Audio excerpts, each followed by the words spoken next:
Hi guys, in this series of discussing the previous year questions in ethics, our next question is what is meant by environmental ethics, right?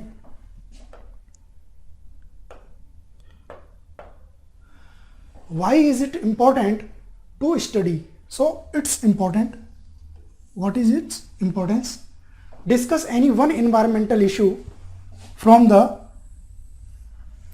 View point of environmental ethics. इस question में आपको क्या करना है, पहले आपको ये बताना है कि what do you understand by environmental ethics. Environmental ethics क्या है, इसको एक आपको इलस्ट्रेशन इसका देना है, इसकी डेफिनेशन बतानी है कि आप इससे क्या समझते हैं, ठीक है। और उसके बाद इसका जो मेन बॉडी है उसमें इसका इम्पोर्टेंस बताना है कि इसको पढ़ना क्यों ज़रूरी है, why it is important to study in current times. क्योंकि आप जानते हैं कि आज की जो टाइम है इसमें बहुत सारे इन्वायरमेंटल इश्यूज़ आ रहे हैं और उन इन्वायरमेंटल इश्यूज़ को लेके बहुत ज़्यादा जो इन्वायरमेंटल इम्बेलेंस है वो बढ़ता जा रहा है।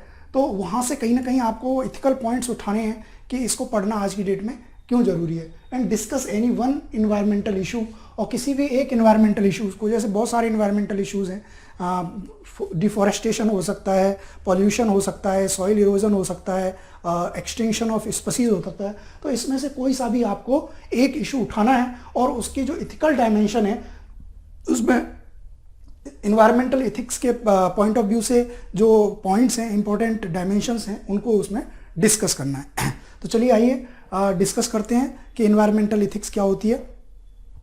So environmental ethics, first we will try to define what is environmental ethics. अपना इंट्रोडक्शन हम शुरू करेंगे। एक इंट्रोडक्शन में आपको क्या करना है कि पहले इसके बारे में थोड़ा सा इसको डेफिनेशन को, या बोलना चाहिए कि इन्वायरमेंटल इथिक्स को आपको डिफाइन करना है, right. So environmental ethics is a branch of ethical philosophy. देखिए, आप जानते हैं जनरली इन्वायरमेंट में हम क्या स्टडी करते हैं, वी स्टडी आवर सराउंडिंग, ठीक है। आप सबको पता है environment is what surrounds us, it include both the living and non living things. तो जब हम इथिक्स की बात करते हैं इसमें इन्वायरमेंट में, तो कहीं ना कहीं कौन से पॉइंट्स आते हैं जहां पे कि एक relation between humans and it's environment देखने को मिलता है, और उसमें कौन कौन से ऐसे इश्यूज हैं जिनके ऊपर ह्यूमंस को एक अपने इथिकल पॉइंट ऑफ व्यू से एक्शन लेना चाहिए। उस चीज की जो स्टडी होती है that comes under the environmental ethics. So it is a branch of ethical philosophy which studies the relation of human and non-human world and how ethics play a role in it। देखिए, daily के time में अगर हम daily की बात करें तो आप अपने इन्वायरमेंट से क्या करते हैं, सारे के सारे लोग, हम भी, आप भी, और एज अ सोसाइटी हम इंटरेक्ट करते हैं। बहुत सारे ऐसे रिसोर्सेज हैं और ज़्यादातर सारे के सारे रिसोर्सेज हम अपने इन्वायरमेंट से ही लेते हैं, चाहे वो हमारी इकोनॉमिक ग्रोथ के लिए हो, चाहे वो हमारे सोशल एंटरटेनमेंट के लिए हो, राइट। तो बहुत सारी चीज़ें हैं जो कि हम अपने डे टू डे बेसिस पे क्या है, इन्वायरमेंट पे डिपेंड हैं। तो हमारा जो रिलेशन है इन्वायरमेंट के साथ, इन्वायरमेंटल इथिक्स क्या करती है, उसको स्टडी करती है और उसमें इथिक्स अपना रोल कैसे प्ले कर रही है, ठीक है। जब हम उन रिसोर्सेज को, इन्वायरमेंट को अपने पर्पस के लिए यूटिलाइज कर रहे हैं एज अ ह्यूमन बीइंग, तो हमारी इथिकल रेस्पॉन्सिबिलिटीज क्या हैं toward the environment. So this comes under the environmental ethics. So it takes into account not just human being but also other. This concept bring out the fact that all life form on the earth has a right to live. Since human species is dominating this entire planet, लेकिन इसका ये मतलब नहीं है कि बाकी species का right नहीं है। जैसे कि आज की डेट में अगर आप देखेंगे तो एक्सटेंशन ऑफ स्पीसीज बहुत तेजी से हो रहा है, and due to human activities, economic activities, क्या हो रहा है कि जो हमारे फॉरेस्ट हैं वो बहुत तेजी से काटे जा रहे हैं, और ज़्यादातर जो लैंड है that is being occupied by the humans for industrial, social and other purposes, agriculture purposes. तो कहीं ना कहीं अगर देखेंगे तो we are snatching the right to life from the other life forms. जो दूसरी स्पीसीज हैं उनके जो राइट टू लाइफ है उसको हम क्या कर रहे हैं, उनसे छीन रहे हैं। सो ये क्या है, एक अनइथिकल डायमेंशन जो है यहाँ पे आ जाती है। So this concept of environmental ethics किस चीज को हाईलाइट करता है, that all life forms on the earth has a right to live. जब हम अपनी बात करते हैं कि जब हमारे भी कॉन्स्टिट्यूशंस में और हमारे भी लॉज में क्या है, we have given the right to life, to liberty and pursuit of happiness.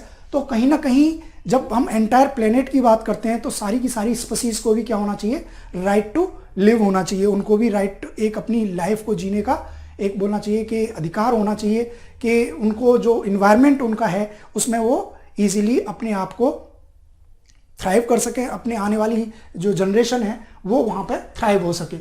So how can you define this environmental, अगर देखिए अब ओवरऑल आपको ये समझ में आ गया होगा कि इन्वायरमेंटल इथिक्स क्या है।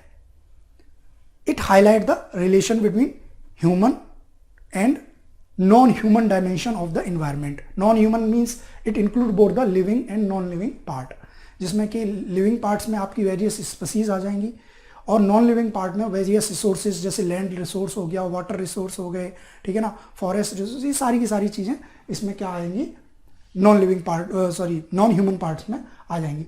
Now we will give a comprehensive definition to the environmental ethics. So we can say that it is a applied branch. Environmental ethics क्या है, applied branch है, applied branch of ethics which studies the moral correctness or moral obligation of human being toward the environment to protect, preserve and sustain it.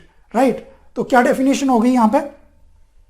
So it is a applied branch of ethics which studies the moral correctness, or we can say that the moral obligation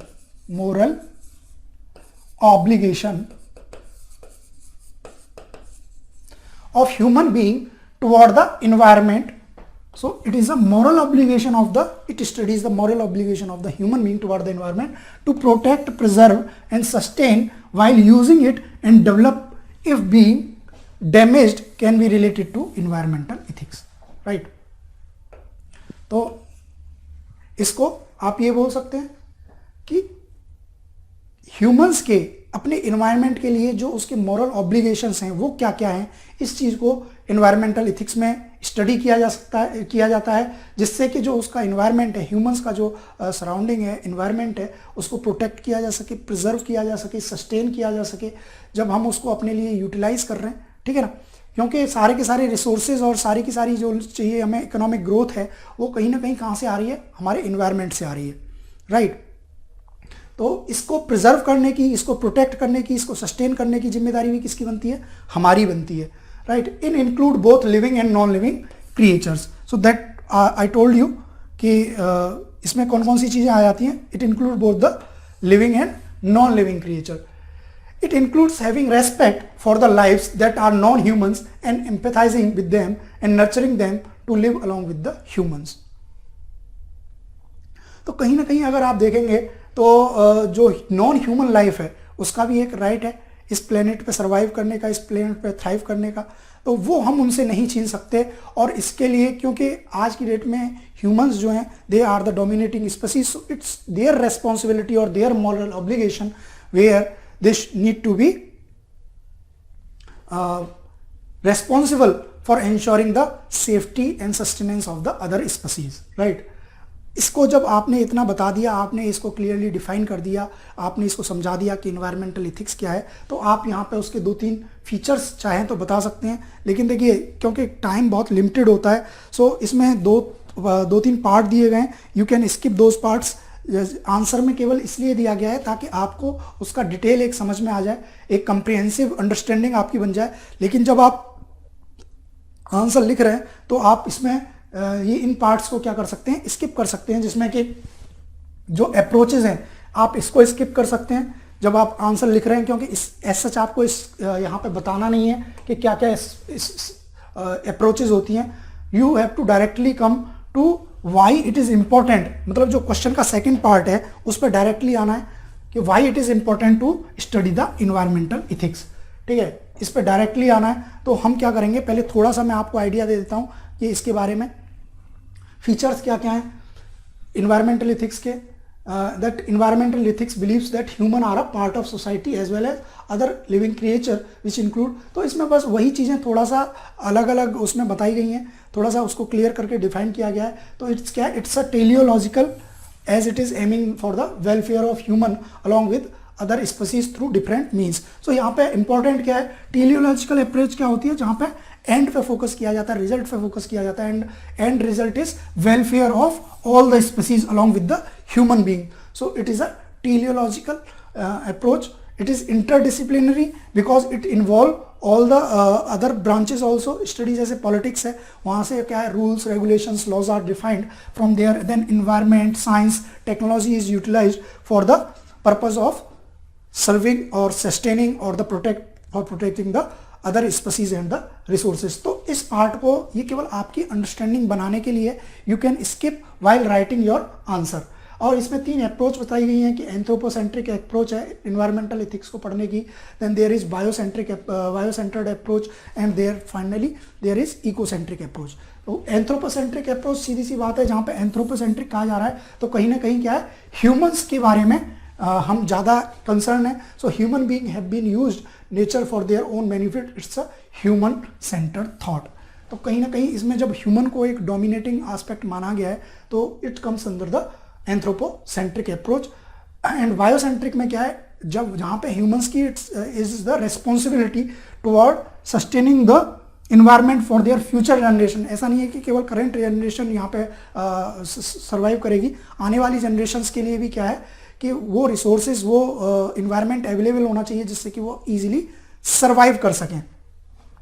मैं थोड़ा इसको जल्दी जल्दी इसलिए बता रहा हूँ क्योंकि आपको ये आंसर में नहीं लिखना है, you can read it at home.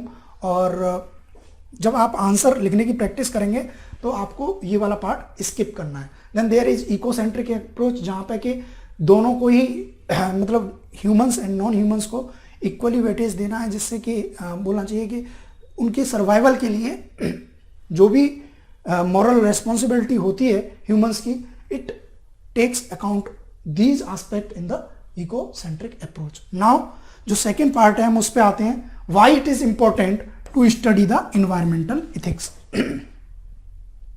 C since we are seeing कि आज की डेट में क्या हो रहा है, बहुत सारे जो इन्वायरमेंटल इश्यूज हैं, जैसे कि मैंने अभी आपको बताया डिफॉरेस्टेशन का इश्यूज है, बहुत ही एक बड़े स्केल पे पेड़ काटे जा रहे हैं, ट्रीज आर बीन स्लैश्ड, और उन जो फॉरेस्ट लैंड है उसका यूटिलाइजेशन किसके लिए किया जा रहा है, it is used either for the agriculture purposes और for the increasing the settling new communities or new peoples in those lands means urbanization, and third is for the economic activities, right. लेकिन कहीं ना कहीं आप देखिए कि अगर हमें सर्वाइव करना है, even for the survival of humans, क्या जरूरी है, पेड़ों का होना बहुत जरूरी है. तो apart from survival of other species, even for the survival of humans, it is necessary so we have the environment intact, जिसमें कि पेड़ भी आते हैं एंड अदर रिसोर्सेज भी आते हैं, लैंड भी आता है. सो हमारी जो एक्टिविटीज़ हैं उसको कहीं ना कहीं क्या करना पड़ेगा, हमें चेक करना पड़ेगा कि उनका क्या इम्पैक्ट हमारे इन्वायरमेंट पे हो रहा है. उसकी एक जो इथिकल डायमेंशन है, उसका जो एक मॉरल रेस्पॉन्सिबिलिटी है, वो ह्यूमंस को लेनी पड़ेगी कि उसका जो गलत इम्पैक्ट और बोलना चाहिए जो डैमेजिंग इम्पैक्ट इन्वायरमेंट पे हो रहा है, उसको स्टडी करने के लिए क्या है, इन्वायरमेंट इथिक्स को पढ़ना बहुत जरूरी है. So determining the environmental impact of our studies to design the environmental friendly project and technologies. तो जब हम उसकी मॉरल रेस्पॉन्सिबिलिटी लेंगे तो कहीं ना कहीं क्या होगा कि वी विल डिज़ाइन आवर, जो भी हमारे प्रोजेक्ट्स आने वाले हैं, we will design them in such a way that they are environmental friendly, जिससे कि दोनों ही इन्वायरमेंट और जो बोलना चाहिए फॉरेस्ट हैं, अदर स्पीसीज हैं, वो भी साथ में हमारे सर्वाइव कर सकें, थ्राइव कर सकें. हमें ऐसे प्रोजेक्ट्स और टेक्नोलॉजीज को यूज़ करना है. So when we are aware about it, then only we can take the responsibility, and it comes under the study of environmental ethics. Next is better policy formulation and implementation of the ensuring inclusive and sustainable development. देखिए sustainable development goals हैं, वहाँ पे environment जो aspect है उसके ऊपर बहुत ज़्यादा फोकस किया गया है. उसमें यही बताया गया है कि अगर हमें अपनी बोलना चाहिए कि एंटायर जितनी भी कम्युनिटीज़ हैं अलॉन्ग विद द ह्यूमंस, अगर उनको लॉन्ग टर्म में इस अर्थ पे सर्वाइव करना है, then what steps they need to take. उनके लिए क्या ऐसे गोल्स हैं जो कि उनको अचीव करने हैं, they comes under the sustainable development goals, जिससे कि लॉन्ग टर्म में सारे लोग यानी humans, non humans, living beings, other species can survive on this planet. तो वहाँ पे जो फॉरेस्ट है उसकी बात की गई है, उनको सर्वाइवल की बात की गई है अगर हम इन्वायरमेंटल डायमेंशन उसकी देखें तो, और जो अदर स्पीसीज हैं उनके सर्वाइवल के लिए जो स्टेप्स लेने चाहिए, उनके प्रिजर्व करने के लिए जो एक्सटेंस होने की कगार पे हैं, उनको प्रोटेक्ट करने के लिए क्या स्टेप्स लेने चाहिए वो भी उसमें बताया गया है, राइट। उसमें क्या गोल्स हमें लेने हैं वो उसमें डिस्क्राइब किए गए। तो कहीं ना कहीं बेटर पॉलिसी फॉर्मुलेशन और उसके इम्प्लीमेंटेशन के लिए भी क्या है, इन्वायरमेंटल इथिक्स को स्टडी करना जरूरी है। Then there is we can say that we can not solely rely on the laws and regulations. ऐसा देखिए, लॉज और रेगुलेशंस जो एनवायरनमेंट के लिए बने हैं, चाहे फॉरेस्ट एक्ट हो या एनवायरमेंटल एक्ट हो, वो क्या बहुत टाइम हो गया, 20-30 ईयर्स हो गए, but they are we can not solely rely on them. केवल एक बोलना चाहिए कि लॉज को बना के हमारी रेस्पॉन्सिबिलिटी पूरी नहीं हो जाती है। So to solve the problems of environmental pollution, ecological imbalances, what we need is we need to adopt a change in our attitude। देखिए, लॉज अपनी जगह काम कर रहे हैं, राइट, और वहां पे भी कई सारे लूप होल्स हैं जिनको लोग फायदा उठाते हैं, but we need to change our attitude toward the environment so that a new ethical relation between the human and its environment can be created। जहां पे देखिए लॉज क्या करते हैं, आपको एक्सटर्नली गाइड करते हैं, राइट।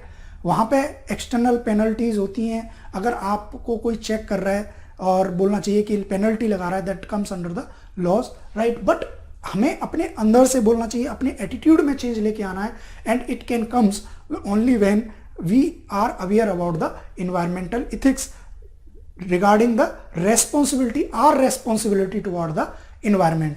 तो कहीं ना कहीं जो एटीट्यूड का चेंज है, it comes under the environmental ethics. और एटीट्यूड के चेंज के साथ ही क्या आता है, it comes the behavioural change. तो पहले first attitude change, then behavioural change.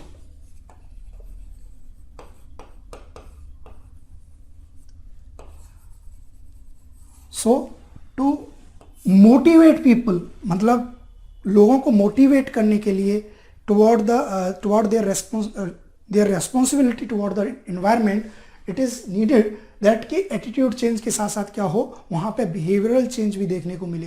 जैसे कि अगर हम एक बहुत अच्छा एग्जांपल लेते हैं, स्वच्छ भारत अभियान का जो एग्जांपल है, तो उसमें क्या है, लोगों को किस चीज़ के लिए ज़्यादा फोकस किया गया है, इसमें एटीट्यूड चेंज के ऊपर ही ज़्यादा से ज़्यादा क्या दिया गया है, फोकस किया गया है, जिससे कि लोग अपने आप में अवेयर हों, उसको जाने कि जो इन्वायरमेंट, जो हमारी सोसाइटी है, स्वच्छता का क्या महत्व है, क्लीननेस का क्या इंपॉर्टेंस है हमारी लाइफ में, उसको समझें। जिससे कि अगर एटीट्यूड में चेंज आता है तो उससे क्या होता है, हमारे बिहेवियर में चेंज आता है, and it reflect in our relation with the environment and in our surrounding, right. So to ensure the attitude change and behavioral change of the people and to make them aware their responsibility toward the environment, it is important to study the environmental ethics. Third is that how we can apply our traditional ethics theories and traditional practices in the sustaining or protecting the environment। जो traditional theories हैं, जिसमें कि ethics की जो theories हैं, जिसमें कि कंसेक्वेंशियलिज्म है, डियोंट वर्च्यू एथिक्स है, इनको कैसे स्टडी किया जाए और इनको कैसे यूटिलाइज किया जाए, so that they can be a support in making people aware toward their responsibility और their responsibility toward the environment, right. Third is preservation of biodiversity as a ethical goal. तो कहीं ना कहीं अगर देखेंगे, जो हमारे प्लेनेट पे डाइवर्सिटी है, डिफरेंट स्पीसीज हैं, उनके प्रिजर्वेशन की जिम्मेदारी भी ह्यूमंस की हो जाती है। तो इस चीज़ को इंश्योर करने के लिए भी क्या है, it is important to study the ethical environmental ethics and to ensure the better quality for the current generation and the generations to come। वहाँ पे भी इस चीज़ को इंश्योर करना बहुत ज़रूरी है, राइट। एंड इसमें देखिए, आप इस वाले पार्ट को भी स्किप कर सकते हैं। ये भी आपको केवल एक बोलना चाहिए कि एक क्लियरिटी देने के लिए रखा गया है कि इन्वायरमेंटल इथिक्स और कॉन्स्टिट्यूशन में मतलब हमारे कौन कौन से आर्टिकल्स हैं जो कहीं ना कहीं एक इन्वायरमेंटल इथिक्स को हाईलाइट करते हैं। जैसे कि आर्टिकल 48A है जो कि डीपीएसपी में मेंशन्ड है that state shall endeavour to protect and improve the environment and safeguard forest and wild life of the country. So ये क्या हाईलाइट कर रहा है, एक इथिकल डायमेंशन को हाईलाइट कर रहा है जो कि हमारे कॉन्स्टिट्यूशन में ऑलरेडी मेंशन्ड है कि ये स्टेट की जिम्मेदारी है। और जो सेकेंड आर्टिकल है it is in the duties, जो कि हर नागरिक की, हर सिटीजन की, हर इंसान की जिम्मेदारी है that it is duty of every citizen of India to protect and improve natural environment. तो यहाँ पे केवल स्टेट की जिम्मेदारी को किसमें हाईलाइट किया गया है कि डीपीएसपी में, जहाँ पे भी स्टेट लॉज बना रहे हैं, मतलब इकोनॉमिक डेवलपमेंट के लिए लॉ बना रहा है या सोशल डेवलपमेंट के लिए बना रहे हैं, तो कहीं ना कहीं ऐसा ना हो कि वो इन्वायरमेंट वाले एस्पेक्ट को क्या कर दें, नेग्लेक्ट कर दें। इसलिए वहाँ पे उनके ऊपर भी क्या दिया गया है, एक रेस्पॉन्सिबिलिटी दी गई है कि it is the responsibility of the state to that the state shall endeavor to protect and improve the environment, right? And similarly it is the responsibility of the citizens also that it is their duty to protect and improve the natural environment which include forest, lake, rivers, wildlife and have compassion toward the other creatures, right? तो ये केवल एक आपकी understanding के लिए आप एक या दो लाइन में इसका एक रेफरेंस दे सकते हैं of article 48A and 51B that they highlight the ethical dimension और environmental ethical dimension in our constitution. और ये आप उसका एक रेफर करके मेंशन कर सकते हैं, आपको पूरा लिखने की जरूरत नहीं है, राइट?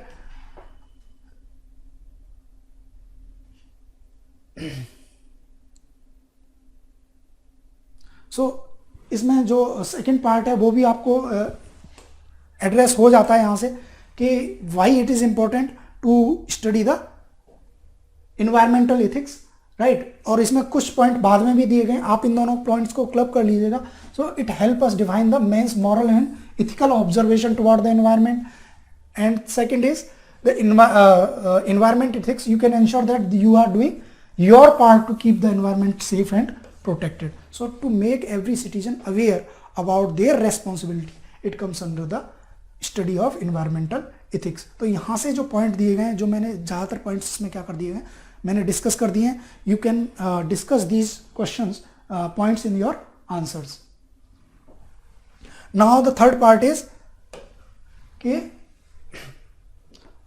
थर्ड पार्ट क्या है इसका, that discuss any one environmental issue from the view point of environmental ethics. अब आप कोई सा भी एक आपको इन्वायरमेंटल इशू उठाना है. जैसे कि अगर मान लीजिए आप एक इशू उठा रहे हैं, that is extension of species. Extension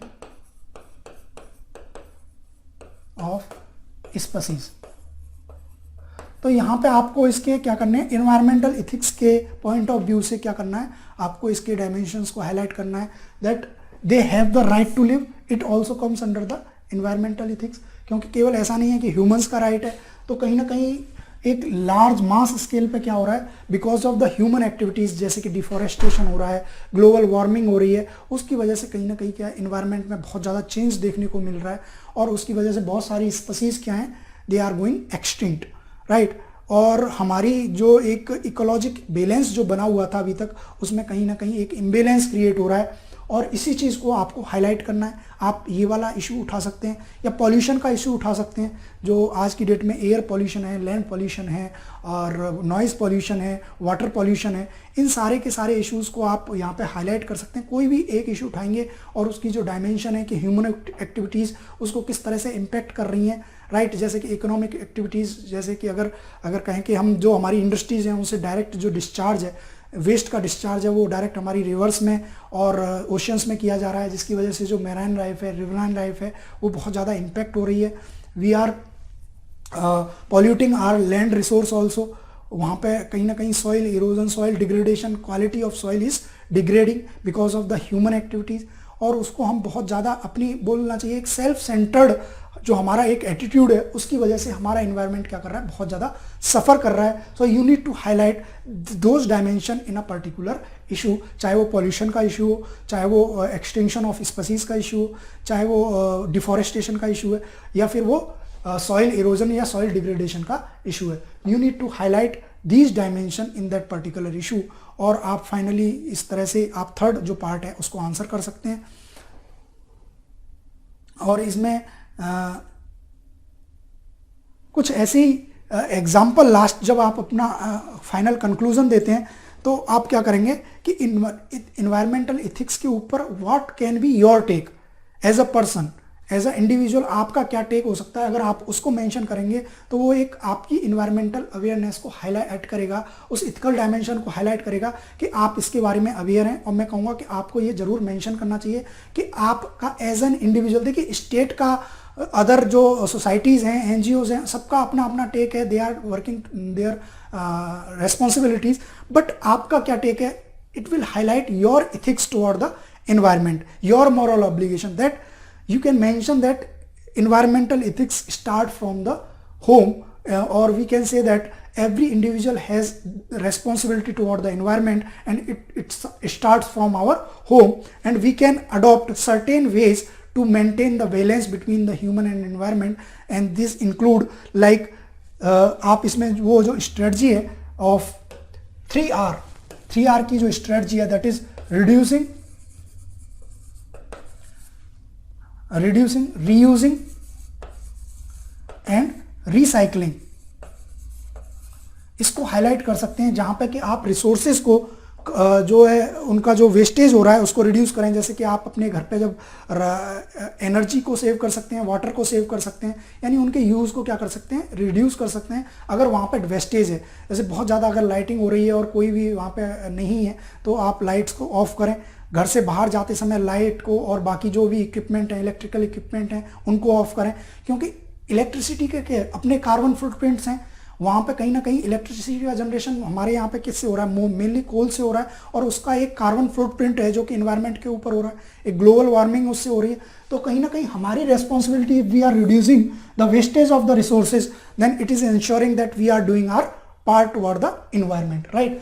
similarly we are reusing, बहुत सारी चीज़ों को क्या किया जा सकता है, रीयूज़ किया जा सकता है. एक इनोवेटिव तरीके से उनको दोबारा से यूटिलाइज किया जा सकता है. Then there can be recycle of the waste. उससे भी क्या कर सकते हैं हम अपने यहाँ पे जो इन्वायरमेंट है उसके सस्टेनेंस को इंश्योर कर सकते हैं. इसके अलावा we can plant trees, we can segregate the waste, we can use the bio compost, right. तो इस तरह से आप कई सारे एग्जाम्पल्स दे सकते हैं जहां पे कि आप अपना रोल हाईलाइट कर सकते हैं, एक इंडिविजुअल का रोल हाईलाइट कर सकते हैं in sustaining the environment, and it comes under the environmental ethics और your responsibility toward the environment. और यहाँ पे कुछ एग्जाम्पल दिए गए हैं, जैसे विश्नोई सोसाइटी है राजस्थान की, उन्होंने क्या है, they have sacrifice their life to save the local khejri trees. उन ट्रीज को सेव करने के लिए, क्योंकि वो वहाँ की इकोलॉजी के लिए बहुत ही क्रिटिकल हैं, इसलिए उनको सेव करने के लिए विश्नोई सोसाइटी ने क्या किया है, एक स्टेप लिया है, and they are preserving and sustaining those trees, right. और उसके बाद चिपको मूवमेंट भी हुआ था, ये बहुत ही फेमस मूवमेंट है. एंड MC मेहता और versus union of India case में ये जो ताजमहल है इसके ऊपर जो एक्सटर्नलिटीज आ रही थी, जो मथुरा रिफाइनरी है, उसकी वजह से उस चीज़ को हाईलाइट किया गया था. तो यहाँ पे कहीं ना कहीं आप इस तरह के एग्जांपल्स को कर सकते हो, कि इस स्टडीज़ को कोट कर सकते हो, बट बहुत ही ब्रीफ में. आपको अपने वर्ड लिमिट और टाइम लिमिट का ध्यान रखना है. इसलिए देखिए, जो आपको जो आंसर दिया जा रहा है दैट इज़ क्वाइट डिटेल्ड. ये एक बोलना चाहिए कि एग्जैक्टली एक तरह का मॉडल आंसर नहीं है, ये आपकी एक अंडरस्टैंडिंग बनाने के लिए है इस टॉपिक पे, ठीक है. तो लेकिन आपको इसमें से जो इंपॉर्टेंट पॉइंट्स हैं वो लेके आपको अपना एक आंसर राइटिंग का प्रैक्टिस करना है, और इस क्वेश्चन का आंसर आपको अपने पॉइंट्स में लिख के देखना है. You can get the point from here, और यहाँ से आपकी एक अच्छी अंडरस्टैंडिंग बन जाएगी, right. So in this way you can answer और cater the demand of this question all the 3 parts. और जब भी डिफरेंट पार्ट होते हैं तो कोशिश कीजिए कि आप सारे के सारे पार्ट्स का आंसर करें, क्योंकि हर पार्ट का मार्क डिवाइडेड होता है. अगर पर्टिकुलर पार्ट में, एक पार्ट में अगर आप ज़्यादा लिख रहे हैं, दूसरा पार्ट आप नहीं लिख रहे हैं, तो आपके मार्क्स जो है कहीं ना कहीं कम रह जाएंगे, उतने आपको मार्क्स नहीं मिलेंगे. जबकि आप अगर थोड़ा सा एक पार्ट में कम भी लिखते हैं लेकिन आप तीनों पार्ट का आंसर करते हैं, तो वहाँ पे ज़्यादा चांसेस हैं कि आपके मार्क्स जो है आपको ज़्यादा मिलें. इसलिए try to answer all the parts of the question, right. Let's go to the next question. Just a minute.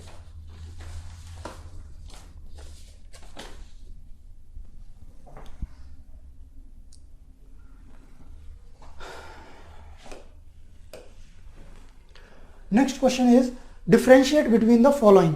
अब यहाँ पे चार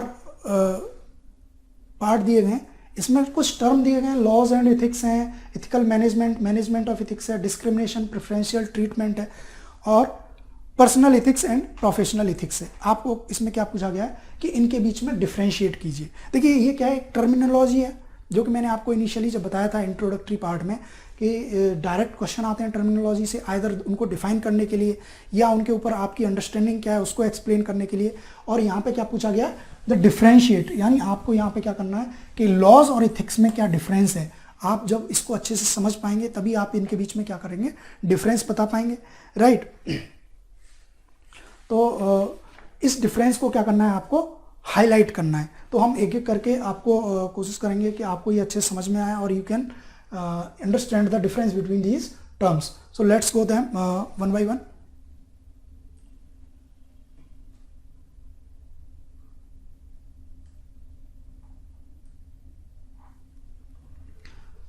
देखिए यहाँ पे जो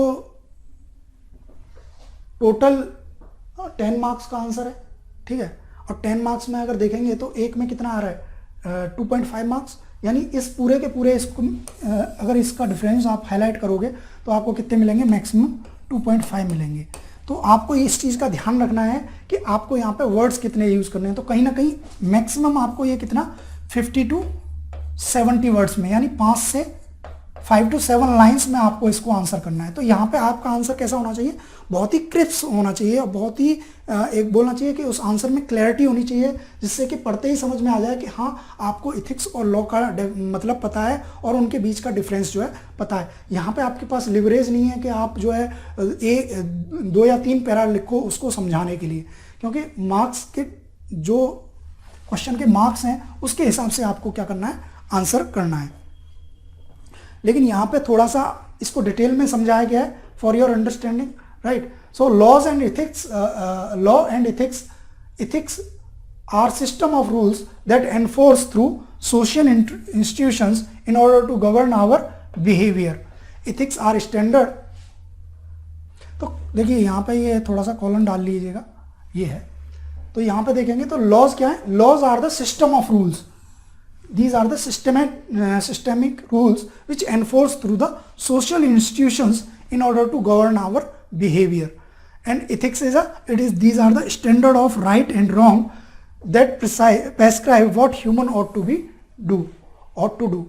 तो ये चीज तो ethics में आपको बता चुका हूँ कि क्या है, it is a science of conduct, it decides what is right or wrong in the human actions। जो हमारे एक्शंस होते हैं हमको वो कैसे लेने चाहिए, how the human should behave और how they should take the actions, it is defined by the ethics. तो उसका जो moral rightness and wrongness, right and wrong है पर्टिकुलर एक्शन का, it is defined by the ethics. So these are the standards which define the right and wrong, right. और जो laws हैं क्या है, these are the rules regulations which enforce by the social institution so that the order can be maintained in the society. तो ये सारे के सारे क्या हैं, एक बोलना चाहिए कि ऐसे रूल्स रेगुलेशंस हैं जो कि सोशल इंस्टीट्यूशंस के द्वारा या लीगल इंस्टीट्यूशंस के द्वारा एनफोर्स किए जाते हैं, जो कि हमारे बिहेवियर को गवर्न करते हैं, जिससे कि सोसाइटी में क्या है, एक ऑर्डर बना रहे। तो अगर इनके बीच का अगर आप डिफरेंस देखेंगे तो आपको we will highlight that they can not control every human emotion or behavior, but they can control every human emotion or behavior, but laws cannot। अब देखिए हर चीज के ऊपर लॉ तो नहीं बनाया जा सकता, हर जो ह्यूमन इमोशंस हैं, ह्यूमन एक्शंस हैं, ह्यूमन बिहेवियर है, हर चीज के ऊपर क्या है, लॉ नहीं बनाया जा सकता, क्योंकि बहुत सारी चीजें क्या होती हैं, अनएक्सपेक्टेड होती हैं और बोलना चाहिए बहुत ही एब्स्ट्रैक्ट होती हैं, जिनके ऊपर लॉ रेगुलेशंस और जो गाइडलाइंस नहीं बनाई जा सकती। तो कहीं ना कहीं वहां पे ह्यूमन बिहेवियर को बोलना चाहिए कि कंट्रोल करने के लिए जो इथिक्स है दैट प्लेज इट्स रोल। तो जो इथिक्स है it always play role in controlling the human emotions and human action, but laws can not. हर इमोशन को, हर बिहेवियर को लॉ कंट्रोल नहीं कर सकते, लेकिन वहाँ पे क्या जो बोलना चाहिए कि इथिक्स है that comes into the play, और वो क्या करती है, it try to control our behaviour. जहाँ पे लॉज नहीं है वहाँ पे क्या है, internal conscience, or internal conscience play a important role to govern our behaviour, so it comes under the ethics, right. तो एक डिफरेंस ये है, मेजर डिफरेंस बोलना चाहिए।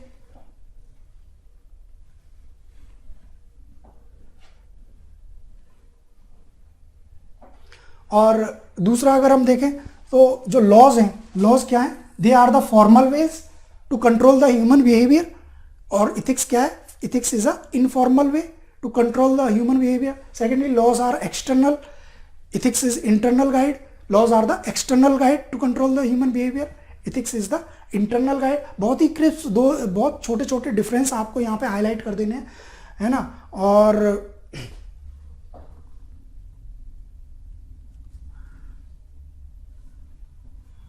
यहां पे बोलना चाहिए कि laws is interpreted by the court, जबकि इथिक्स कौन इंटरप्रेट करता है, these are interpreted by the individual. एक पर्टिकुलर सिचुएशन में हमें क्या एक्शन लेना है, अगर वहां पे लॉ नहीं है, अगर लॉ अवेलेबल नहीं है, तो क्या है, एक इंडिविजुअल है, वही उसको, जो इंडिविजुअल का कंसाइन है, और उसकी जो वैल्यू सिस्टम है, जो वैल्यू सिस्टम मैंने अभी प्रीवियस क्वेश्चन में डिस्कस की थी, वो क्या करती हैं, वो गाइड करती हैं इंडिविजुअल को to take the course of action, right. तो यहाँ पे लॉज को इंटरप्रेट कर रहा है कोर्स, और इथिक्स को कौन इंटरप्रेट कर रहा है, it is the individuals, right. Then laws is applicable to everyone whereas ethics is personal choice, right. अब कहीं ना कहीं क्या है कि लॉ क्या है, these are applicable in the similar way, जैसे कि हम रूल ऑफ लॉ बोले, right, it is applicable to every person और every citizen of the society और the country, right. But whether we are ethical और not, it depends on our choice, our individual choice, ठीक है। तो ये एक बहुत बड़ा डिफरेंस है। Next is in case of law court is final interpreter, where in case of, ये तो सिमिलर वही है जो इससे पहले बार, law is created with the intent to maintain the social order and peace in the society and provide protection to all citizens, where ethics are made to help people to decide what is wrong and how to act, right। तो ये आप difference बता सकते हैं यहाँ पे कि जो लॉज हैं वो क्या करते हैं,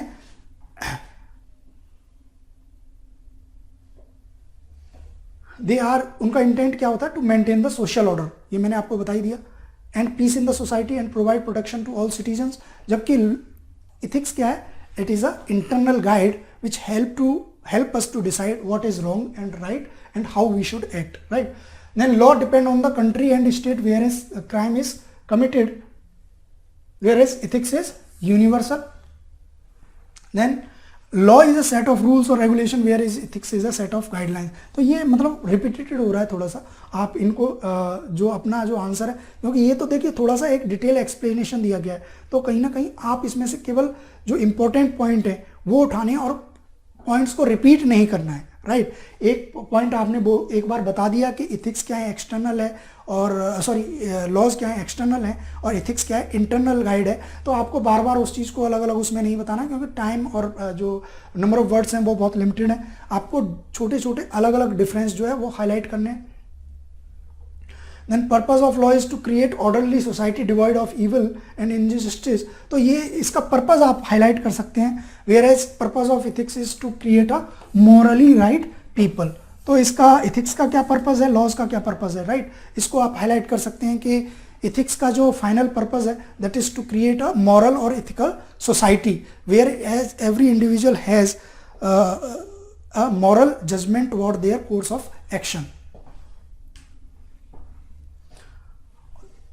नेक्स्ट जो मेजर डिफरेंस है that there are penalties, punishment for violating the laws.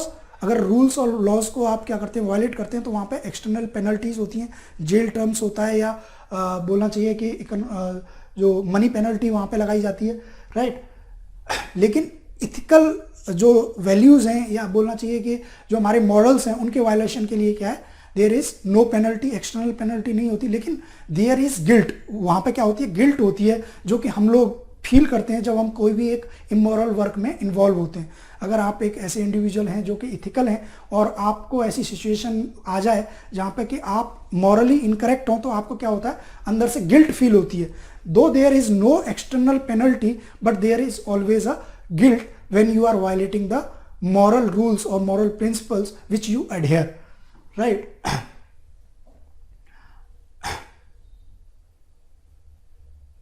Laws are, तो इसमें बहुत सारे जो मेजर पॉइंट्स हैं दैट आई हैव हाईलाइटेड कि लॉज और इथिक्स में क्या डिफरेंस है।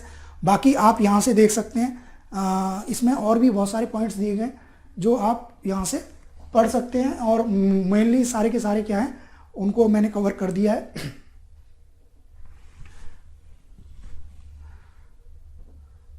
फाइनली आप देख सकते हैं कि दीज आर लीगली बाइंडिंग, ये लीगली बाइंडिंग होते हैं, जबकि इथिक्स क्या है, लीगली बाइंडिंग नहीं होती, लेकिन that is moral obligation. Ethics क्या है, एक मॉरल ऑब्लिगेशन है, while laws are the legal obligation. तो और lastly laws want to prevent unlawful conduct whereas ethics want to achieve responsible conduct. तो जो अनलॉफुल कंडक्ट है उसको कंट्रोल करता है, और जो हमारा इथिक्स क्या करती है, it motivates us to take the responsible steps और morally correct steps, right. Let's come to the next part, that is what is the difference between ethical management and management of ethics. इनके बीच में क्या करना है, आपको difference बताना है। देखिए यहां पे अगर इस टर्म को आप ब्रेक करके देखेंगे तो इसके क्या है, दो पार्ट हैं, that is ethical and management. Management is about governing the system, system को कैसे सही तरीके से चलाया जाए, that is a part of management. How to run the system, the processes in a proper way, it comes under the management. And when we introduce the ethical part in management, it is called as ethical management. जैसे कि हर profession की, हर organisation की क्या होती है, देखिए management board होता है वहाँ पे, और पूरा का पूरा एक हिरार्की होता है, और उसके थ्रू क्या है ऑर्गेनाइजेशन चलती है। लेकिन कहीं ना कहीं अगर आप देखेंगे उस मैनेजमेंट के अंदर दो तरह के, एक जो ऑर्गेनाइजेशन के लॉज होते हैं, रेगुलेशंस होते हैं, वो होते हैं। दूसरा एक कोड बोलना चाहिए कि इथिकल एस्पेक्ट होता है, जो कि जो उस ऑर्गेनाइजेशन के मेंबर हैं और मैनेजमेंट के जो पर्सन्स हैं, they follows that. So we can say that कहीं ना कहीं ये किस चीज को रिफ्लेक्ट कर रहा है, गुड गवर्नेंस को, गुड गवर्नेंस। देखिए गवर्नेंस इज अ टर्म जो कि एक मैनेजमेंट का एक सिमिलर टर्म है। जब हम गवर्नेंस की बात करते हैं तो हम सोशल इंस्टीट्यूशन की, गवर्नमेंट इंस्टीट्यूशन की बात करते हैं, जिससे कि जो गवर्नमेंट सर्विसेज हैं, पब्लिक सर्विसेज हैं, उनको डिलीवर किया जाता है, that comes under the governance. और जहाँ पे गुड गवर्नेंस की बात आती है वहाँ पे क्या आती है, इथिकल गवर्नेंस, यानी कि यही टर्म है। गुड गवर्नेंस को अगर देखिए आप, it is similar to the ethical governance, right. तो ये ऑलमोस्ट सिमिलर है, जहाँ पे कि उन वैल्यूज़ को, प्रोफेशनल वैल्यूज़ को, ऑर्गेनाइजेशन वैल्यूज़ को अकाउंट में लिया जाता है, जिससे कि जो मैनेजमेंट है, जो सर्विसेज डिलीवर की जा रही हैं, पब्लिक को जो सर्विस डिलीवर की जा रही हैं, उनमें क्या हो, ट्रांसपेरेंसी हो, उनके अंदर क्या हो कि एक जो उनको इंस्टीट्यूशंस डिलीवर कर रहे हैं उनके अंदर वो अकाउंटेबिलिटी हो, रेस्पॉन्सिबिलिटी हो। So this comes under the ethical management. So it refers to the inclusion of ethical dimension in the management of institution. तो यहाँ पे दोनों तरह के इंस्टीट्यूशंस आते हैं, both private institutions and the public institutions. So ethical manage refers to the corporate management that not only fulfill economic goals and legal responsibilities but also meet the ethical expectations imposed by the social norm in conducting business. तो यहाँ पे केवल ऐसा नहीं है कि जो organisations हैं, इंस्टीट्यूशंस हैं, उनको केवल लीगल लॉज या इकोनॉमिक गोल्स को फुलफिल करना है, या उनकी जो लीगल रिस्पॉन्सिबिलिटीज़ हैं केवल उन्हीं को ध्यान में रखना है। यहाँ पे कहीं ना कहीं जो उनका एक मॉरल ऑब्लिगेशन है ऑर्गेनाइजेशन का, या इथिकल एक्सपेक्टेशन है, जो कि एक सोसाइटी से है, एक बिजनेस को चलाने के लिए या इकोनॉमिक एक्टिविटीज़ को करने के लिए एक मॉरल ऑब्लिगेशन होते हैं, वो क्या है, वो भी ध्यान में रखते हैं। जैसे अभी हमने एनवायरमेंटल इथिक्स की बात की थी, तो वहाँ पर क्या है, जो हमारी ये अप्लाइड पार्ट है, तो वहाँ पे जो अगर हम अपना डेवलपमेंट कर रहे हैं, there is no harm in developing और we can say that increasing our economic activities, उसमें कोई दिक्कत नहीं है, हमें बढ़ानी है क्योंकि पॉपुलेशन इंक्रीज हो रही है। लेकिन हमें इस चीज़ का भी ध्यान रखना है कि जो हमारा इन्वायरमेंट है वो क्या है, एक सस्टेनेबल वे में बोलना चाहिए कि जो हमारी इकोनॉमिक एक्टिविटीज़ हैं वो उसको अदरवाइज हार्म ना करें। एक म्यूचुअल बोलना चाहिए कि म्यूचुअल सपोर्ट जो है वो वहाँ पे रहना चाहिए कि ह्यूमंस जो है they are taking those steps that it is sustaining, preserving and protecting the environment. तो वो कहाँ से आएगा, वो इथिकल डायमेंशन से आएगा। लीगल डायमेंशन क्या कर सकती है, लीगल डायमेंशन आपको बाइंड कर सकती है through legal laws, but ethical dimension is more about guiding और गाइडिंग द ऑर्गेनाइजेशंस और the institutions so that they are aware about their moral or ethical responsibilities. So it defines the right and wrong conduct. तो जो भी institutions हैं उनके क्या conduct right हैं। देखिए कई सारे ऐसे डिसीजंस हो सकते हैं, ऐसे एक्ट हो सकते हैं जहाँ पे ऑर्गेनाइजेशंस और individual are legally right but they are ethically not correct. तो वहाँ पे उन्हीं चीज़ों को बोलना चाहिए कि एक जो इम्बेलेंस उससे क्रिएट हो रहा है उसको ख़त्म करने के लिए इथिकल जो एस्पेक्ट है उसका मैनेजमेंट में आना बहुत ज़रूरी है। And what is about this, so it include the professional ethics, social ethics and personal ethics and normative ethics. तो ये सारे के सारे इसके अंदर आते हैं। अगर देखिए अगर हम एक इंस्टीट्यूशंस की भी बात करें तो जो एक ऑर्गेनाइजेशन के अंदर वेलफेयर पॉलिसीज हैं, लीव पॉलिसीज हैं, मैटरनिटी लीव है, पैटर्निटी लीव है, they also come under the ethical management. क्योंकि वहाँ पे देखिए आदमी क्या है, मशीन नहीं है कि वो सुबह शाम तक काम कर रहा है। ही ऑल्सो नीड क्या है कि उसको भी क्या है एक अपना एक पर्सनल रिकग्निशन चाहिए, एक टाइम चाहिए, ठीक है, जिससे कि वो अपनी जो सोशल लाइफ है उसको एंजॉय कर सके, राइट। तो वो सारी की सारी policies if they are included then it comes under the ethical management. Next is management of ethics. Management of ethics क्या है, it refer to the creating a, अब देखिए ये तो क्या हो गया कि जो हमारा गवर्नेंस है, जो हमारी day to day management activities हैं उसमें हम इथिकल एस्पेक्ट को कैसे इंक्लूड कर रहे हैं, that comes under the ethical management. And management of ethics comes under those aspect, मतलब इसमें वो एस्पेक्ट आते हैं कि हम ऐसी पॉलिसीज़ को, ऐसी रेगुलेशंस को कैसे क्रिएट कर रहे हैं, राइट। जैसे कि it refers to creating a code of conduct, code या नॉर्म या policies for member of society और institution to assure their compliance toward the ethical behaviour. तो मैनेजमेंट ऑफ इथिक्स में क्या आता है कि हम ऐसे लॉज को बोलना चाहिए, ऐसे कोड्स को, ऐसे रेगुलेशंस को किस तरह से वहाँ पे फ्रेम कर रहे हैं, उसको वो सारा का सारा किस में आता है, मैनेजमेंट ऑफ इथिक्स में आता है। So it is the discipline dealing with what is good and bad and right or wrong or with moral duty and obligation. It is a standard of behavior that guide individual manager in their work. It is a set of moral principles that govern the action of an individual or a group of management of ethics state.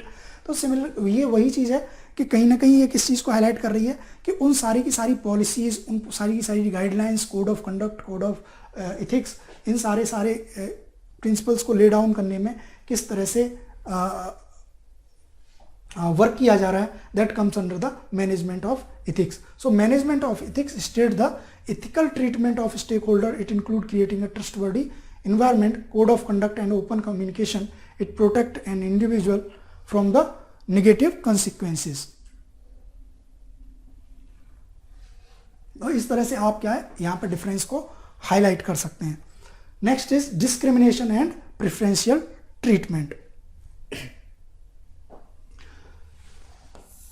Discrimination और preferential treatment में आपको क्या बताना है, difference बताना है. So first, this discrimination is a negative concept. देखिए ये बहुत ही इंपॉर्टेंट बात है कि कहीं ना कहीं जो डिस्क्रिमिनेशन है it is a negative concept which involve the denial of social participation और the social right, individual rights of a certain categories of people based on the prejudice. जब लोगों को कुछ सर्टेन सेक्शंस को उनके राइट्स डिनाई किए जाते हैं तो हम क्या कह सकते हैं कि वहाँ पे डिस्क्रिमिनेशन हो रहा है. जैसे कि अगर कास्ट सिस्टम की अगर बात करें इंडिया में, तो कास्ट सिस्टम में जो लोअर कास्ट हैं उनके राइट्स को कहीं ना कहीं प्रीवियसली डिनाई किया गया था बिफोर द इंडिपेंडेंस। जब हमारा कॉन्स्टिट्यूशन फ्रेम हुआ उससे पहले कहीं ना कहीं उनके राइट्स को क्या किया जा रहा था, डिनाई किया जा रहा था। उनको मंदिरों में आने का जो राइट नहीं था, जो पब्लिक वेल होते हैं, गार्डन्स होते हैं, उनमें वो लोग नहीं जा सकते थे, ठीक है। और बहुत सारे स्क्रिप्चर्स थे, उनको वो स्टडी नहीं कर सकते थे। तो कहीं ना कहीं एक इंडिविजुअल राइट जो है वहाँ पे और सोशल पार्टिसिपेशन है उसको डिनाई किया जा रहा था for the certain sections. So this is a discrimination and this discrimination can be based on gender based हो सकता है। जैसे आज की डेट में भी अगर आप कुछ टाइम पहले की बात करें तो सबरीवाला टेम्पल में क्या है, womens of certain age were not allowed. और हाजी दरगाह जो मुंबई में है वहाँ पे भी इस तरह की प्रैक्टिस थी कि भाई जो औरतें हैं, लेडीज़ हैं, वो नहीं जा सकती हैं, गर्ल्स नहीं जा सकती हैं।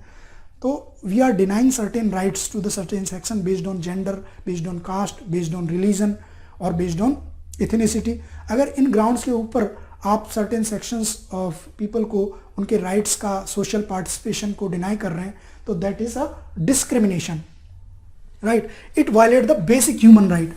बेसिक ह्यूमन राइट को क्या करता है, वायलेट करता है। बिकॉज अगर कॉन्स्टिट्यूशन की भी बात करें then we are all equal. जो हमारा कॉन्स्टिट्यूशन है वो हमें ये अधिकार देता है कि we have a right to equality. तो जब हमें राइट टू इक्वालिटी है then we should not, particular section should not be denied for the certain activities, right? So it is against the concept of social justice.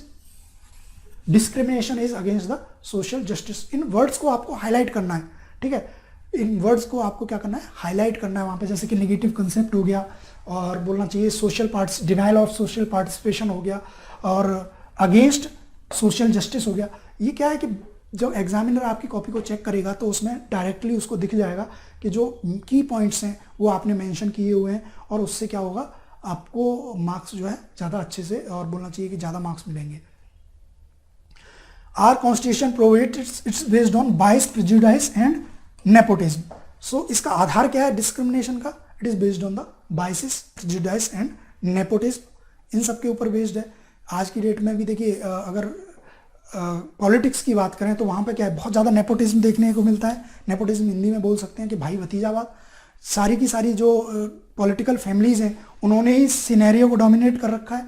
Mostly leaders कहाँ से आ रहे हैं, political leaders family से, जो एक बोलना चाहिए कि वहाँ पे डाउन द लाइन पूरा का पूरा एक चेन बना हुआ है कि पॉलिटिकल पावर्स जो है एक जनरेशन से दूसरी जनरेशन में क्या हो रही हैं, ट्रांसफ़र हो रही हैं। तो जो दूसरे लोग हैं उनको मौका ही नहीं मिल रहा है, या एक गलत तरीके से उनको दबा दिया जाता है। तो नेपोटिज्म हो गई, बायसेस हो गई, प्रेजुडाइस हो गया, ये सब क्या है, these are part of the discrimination, और these are the factors which creates the discrimination. While preferential treatment क्या है, प्रेफरेंशियल ट्रीटमेंट की अगर बात करेंगे then it is a positive concept. कैसा है, पॉजिटिव कंसेप्ट है। वो कैसा concept, discrimination was a negative concept, is a negative concept and it is a positive concept, and it involve favouring certain section of society which are eight disadvantage and can not compete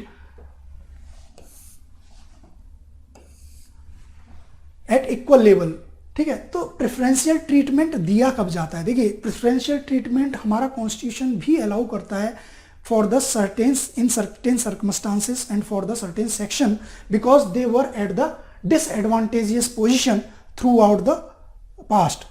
कहीं ना कहीं उनको एक बोलना चाहिए कि वो एक डिसएडवांटेजियस पोजीशन पे थे, जिससे कि आज की डेट में वो अदर जो सेक्शंस ऑफ सोसाइटी हैं उनके साथ में compete नहीं कर सकते हैं। तो इसलिए उनको क्या है, सर्टेन एडवांटेजेस दिए जाते हैं, सर्टेन प्रेफरेंशियल ट्रीटमेंट दिए जाते हैं, जिससे कि उनको एक इक्वल फुटिंग पे लाया जा सके। जैसे कि अगर हम एग्जाम्पल लें तो यहाँ पे रिजर्वेशन का एग्जाम्पल आप दे सकते हैं कि reservation for the schedule caste and schedule tribes, क्योंकि उनका पार्टिसिपेशन जो हायर गवर्नेंस बॉडीज़ हैं उनमें क्या है, बहुत कम है, एडमिनिस्ट्रेशन में बहुत कम है। तो कहीं ना कहीं वो क्या है, एक डिसएडवांटेजेस पोजीशन पर रहे हैं। तो कॉन्स्टिट्यूशन इस डिस्क्रिमिनेशन को एलिमिनेट करने के लिए क्या देता है, प्रेफरेंशियल ट्रीटमेंट देता है फॉर द सर्टेन सेक्शन। और इसके अलावा क्योंकि there has been a bias toward the gender, कहीं ना कहीं अगर देखेंगे आप तो womens have been discriminated on various parts, चाहे उनका एजुकेशन हो, चाहे इकोनॉमिक एक्टिविटीज़ में उनका पार्टिसिपेशन हो, तो उनको भी वहाँ पे क्या दिया जाता है, प्रेफरेंशियल, उनके लिए रिजर्वेशन है, उनके लिए अलग से स्कीम चलाई जा रही हैं. सो स्कीम्स भी किस में आती हैं? For the particular section they comes under the preferential treatment. So preferential treatment is a positive concept to bring the discriminated section or disadvantaged section at the equal footing with the other sections of the society, so that a equal or inclusive society can be established, right? So we can say it is a kind of positive discrimination. It is a kind of positive discrimination. It is provided by system so as to bring the concerned marginalized section as per legal provision for the equality of opportunity. तो वहाँ पे कहीं ना कहीं उनको equality of opportunity मिले, जैसे कि रिजर्वेशन का मैंने आपको एग्जांपल दिया. ये सारी की सारी चीज़ें क्या इंश्योर करती हैं? that the marginalized section come at the equal footing with the other section of the society. So it is based on merits. ये किसके ऊपर बेस्ड है? मेरिट्स के ऊपर बेस्ड है. And it is inherent and inevitable to human conscience as the mind tends to prefer something over other owing to some factors, right? So जो preferential treatment की बात की जाती है वहाँ पे जो डिस्क्रिमिनेशन है that was based on biases, prejudice and nepotism. However it is preferential treatment is based on merits and positive reasoning. कहीं ना कहीं ये मेरिट्स के ऊपर बेस्ड है कि कुछ ना कुछ ऐसे ग्राउंड्स होने चाहिए. जब अगर आप किसी को प्रेफरेंशियल ट्रीटमेंट दे रहे हैं then you should have the grounds. ऐसा नहीं है कि अपनी मर्जी से दे दिया. There should be some grounds, reasonable grounds. We can say that there should be reasonable grounds on which certain section to be provided with the preferential treatments.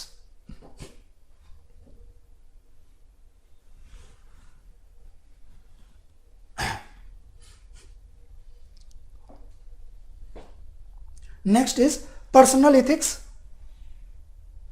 Next is personal ethics and professional ethics. जो अगले term में उनमें जो difference बताना है that you need to tell about personal ethics and professional ethics. देखिए ethics तो clear है कि इथिक्स क्या है.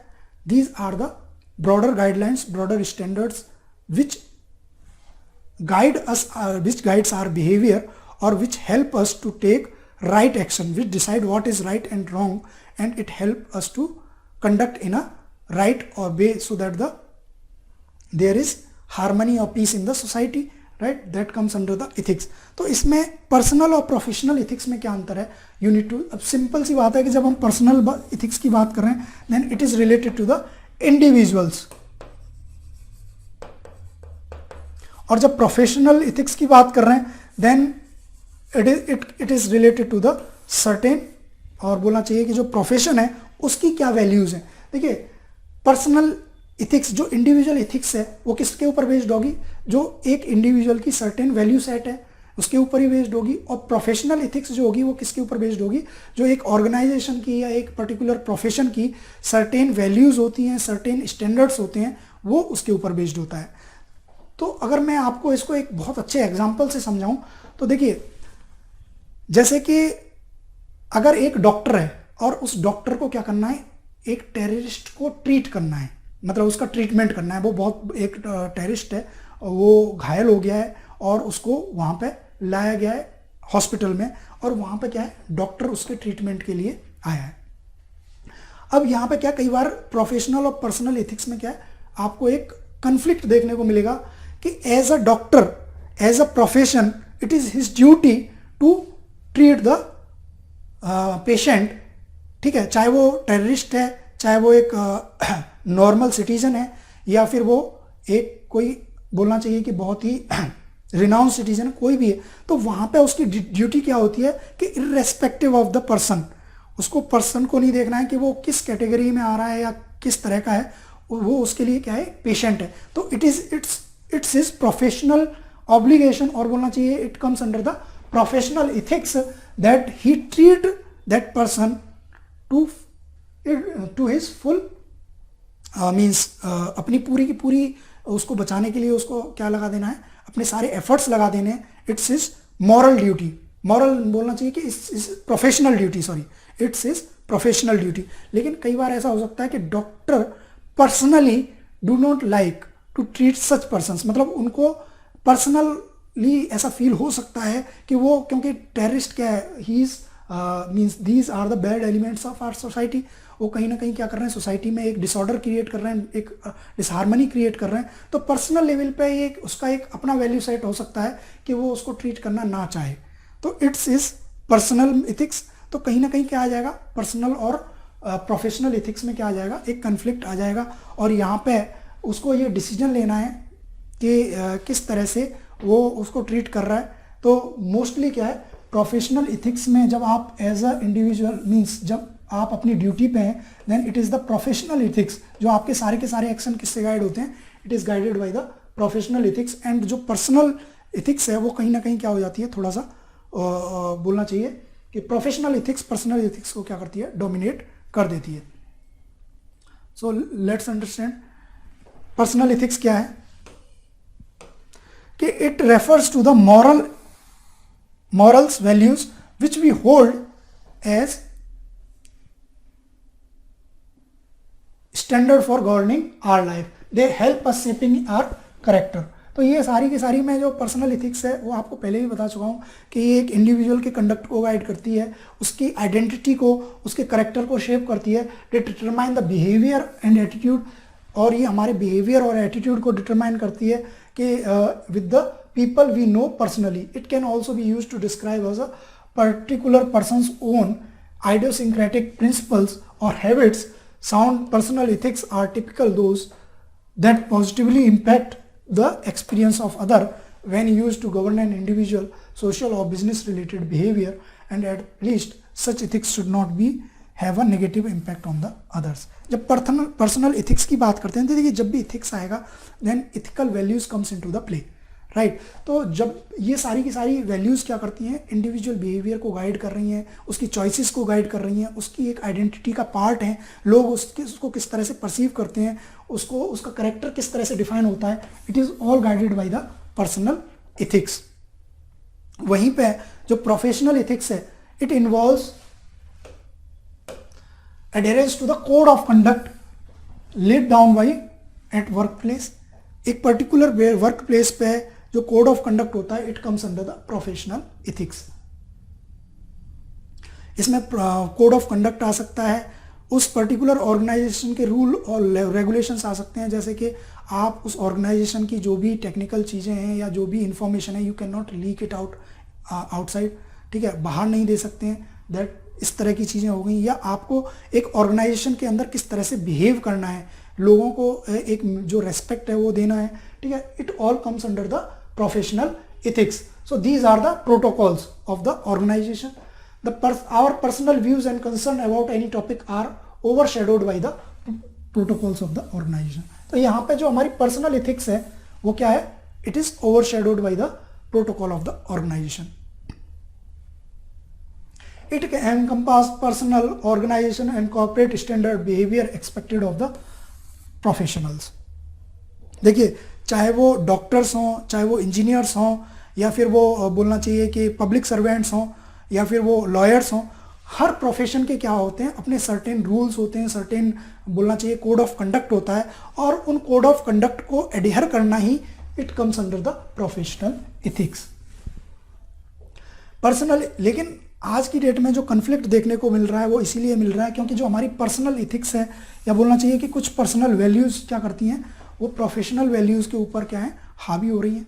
We are giving more priority to the personal values, so there is certain conflict, और वी कैन से कि वहाँ पे कहीं ना कहीं एक जो हार्मनी है वो देखने को नहीं मिल रही है। इसलिए क्या लोगों के अंदर फ्रस्ट्रेशन हो रहा है, और वहाँ पे इस तरह की जो स्ट्रेस वाली सिचुएशन है वो क्रिएट हो रही है, क्योंकि पर्सनल इथिक्स में और प्रोफेशनल इथिक्स में क्या है, कन्फ्लिक्ट है, और लोगों को ये नहीं पता है, और बोलना चाहिए कि दे आर नॉट अवेयर कि वहाँ पे उस पर्टिकुलर सिचुएशन में उनको किस चीज़ को फॉलो करना है, किस चीज़ को बेस करके डिसीजन लेना है। इसीलिए इन चीज़ों का पता होना बहुत ज़रूरी है, इनके बारे में एक अवेयरनेस होना कि हमारे लिए एक पर्टिकुलर सिचुएशन में professional ethics should be the guide और the personal ethics should be the guide.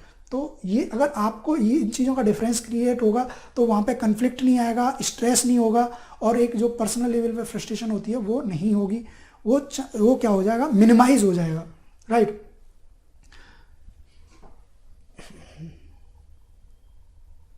तो इस तरह से आप क्या कर सकते हैं, यहाँ पे इसको डिस्क्रिमिनेट कर सकते हैं।